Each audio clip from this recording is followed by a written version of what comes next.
यहाँ पर हमने अभी दिखाया आपको कि ये जो सिग्नल है हमने इस कॉमन लूप की तरफ लिया और यहाँ से हमने आपको ट्रेन मूवमेंट करके दिखाया। अब हम आपको मेन लाइन से ट्रेन पास करने के लिए जो भी ज़रूरतें हैं वो किस तरह से पूरी होती हैं वो बताएंगे। तो सबसे पहले अगर यदि हमें कोई ट्रेन मेन लाइन से पास करानी है, या तो स्टेशन पर रुक करके या फिर बिना रुके थ्रू भी पास करानी है, तो उसमें क्या क्या चीज़ें चेक करने की होती हैं वो बताएंगे। तो सबसे पहले तो हम देखेंगे कि मेन लाइन का रूट जो भी है पूरा का पूरा क्लियर होना चाहिए। जैसा आपने पहले देखा कि हमने रूट पहले टुवर्ड्स सेंडम की तरफ सेलेक्ट किया, तो यहाँ तक का रूट पूरा चेक किया कि खाली है कि नहीं है।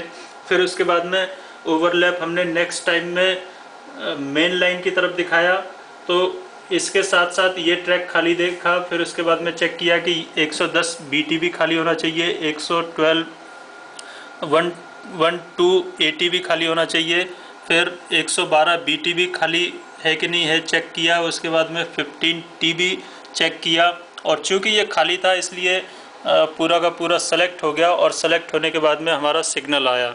अब हम बात करते हैं मेन लाइन से गाड़ी निकालने के लिए। तो यहाँ पर हमें चेक करना पड़ेगा कि 13T खाली होना चाहिए, उसके बाद में 107 BT खाली होना चाहिए, उसके बाद में 108T खाली होना चाहिए, 003 CT जो कि ये बर्थिंग ट्रैक है ये भी अनऑक्यूपाइड होना चाहिए, 003 BT सेकेंड बर्थिंग ट्रैक भी खाली होना चाहिए, यहाँ पर कोई भी ट्रेन नहीं होनी चाहिए, 003 AT भी खाली है या नहीं हमें चेक करना पड़ेगा। उसके अगला जो ट्रैक सर्किट है 111 AT ये भी खाली चेक करना पड़ेगा। फिर उसके बाद में 15T, यहाँ एडवांस स्टार्टर के पहले तक के सभी ट्रैक सर्किट खाली हैं या नहीं हैं, अनऑक्यूपाइड होने चाहिए, ये हमें चेक करने पड़ेंगे। नेक्स्ट जो चीज़ आएगी वो आएगी कि हमारा जो क्रॉसओवर 107 है ये मेन लाइन की तरफ सेट होना चाहिए, जो कि अभी रिवर्स डायरेक्शन में इसे नॉर्मल करना पड़ेगा। उसके बाद में 108 crossover number already normal position में जो कि उसी में होना चाहिए। उसके बाद में 111 नंबर का क्रॉसओवर भी नॉर्मल पोजीशन में होना चाहिए, क्योंकि अभी तो हम ट्रेन ले रहे हैं केवल यहाँ तक, ट्रेन को आकर के यहीं पर रुक जाना है। लेकिन ओवरलैप सेक्शन जो है सिग्नल ओवरलैप 120 मीटर का जो हम एक्स्ट्रा डिस्टेंस प्रोवाइड करते हैं कि यदि ट्रेन यहाँ पर आकर के न रुक पाए तो वो जो एक्स्ट्रा मार्जिन और दिया जाता है 120 मीटर्स का, उसके लिए हमें ये क्रॉसओवर भी नॉर्मल पोजीशन में चाहिए। उसके बाद में 112 नंबर का जो क्रॉसओवर है जो कि अभी रिवर्स पोजीशन में, इसे हमें फिर से चेंज करके नॉर्मल में लेना पड़ेगा, और यहाँ पर तो ऑलरेडी ये खाली है ही। तो हम इस ऑपरेशन को आपको करके दिखाते हैं।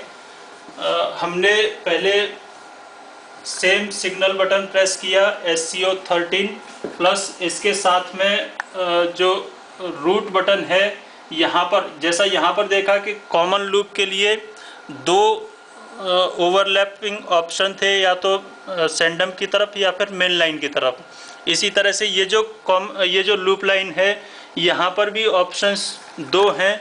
एक तो हम इधर से आती हुई ट्रेन को ये वाला ओवरलैप सेक्शन दे सकते हैं टुवर्ड्स सेंडम, या फिर मेन लाइन की तरफ। तो यहाँ पर जो आप स्विचेस देख रहे हैं रूट स्विचेस, ये दो दिए हुए हैं ताकि हम अपना रिक्वायरमेंट के अनुसार जो भी रूट सेलेक्ट कर लें, या फिर यहाँ पर भी दो रूट स्विचेस हैं।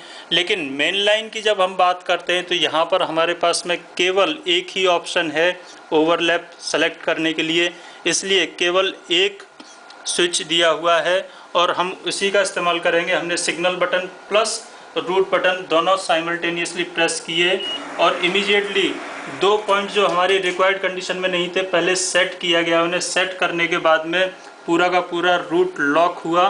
लॉक होने के बाद में हमारा ये जो सिग्नल आप होम सिग्नल देख रहे हैं यहाँ पर, ये येलो कलर में आ गया। इसी तरह से ये सिग्नल यहाँ पर भी आप देख सकते हैं।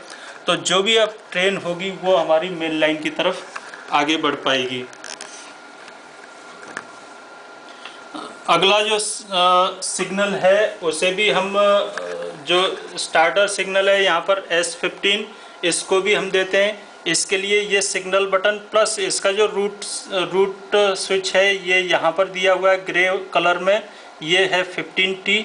हम दोनों ही साइमल्टेनियसली प्रेस करेंगे और उसके साथ ही ये सिग्नल रेड से येलो हो गया। अब इसके एक और अगला जो सिग्नल है ये है S21 एडवांस स्टार्टर। इसका signal button plus root button 21T दोनों ही हम प्रेस करेंगे और ये सिग्नल ग्रीन हो गया। इसके ग्रीन जाते ही ये जो पहले येलो कलर में था यहाँ पर ग्रीन आ चुका है, क्योंकि ये जो कलर इंटरलॉकिंग का पार्ट है कि अगर आपका नेक्स्ट सिग्नल ग्रीन है तो आप प्रीवियस सिग्नल को ग्रीन दे सकते हैं। यदि हम यहाँ पर रेड दिखाते हैं तो यहाँ पर हम येलो ही दिखाएंगे, ताकि ड्राइवर जो इस तरफ से बढ़ रहा है वो येलो कलर जब देखेगा तो वो समझ जाएगा कि उसका नेक्स्ट सिग्नल रेड कलर का है। और चूँकि अब यहाँ पर ग्रीन है तो इसे ग्रीन हम दिखा सकते हैं, यहाँ पर ग्रीन है तो यहाँ पर भी हम ग्रीन दिखा सकते हैं। ड्राइवर समझ लेगा कि डिस्टेंट सिग्नल और ये सभी सिग्नल ग्रीन है, उसे कहीं पर भी रुकना नहीं है और वो थ्रू फुल स्पीड में निकल जाएगा। हम ट्रेन मूवमेंट करके दिखाएंगे। ट्रेन इस तरफ बढ़ती चली आ रही है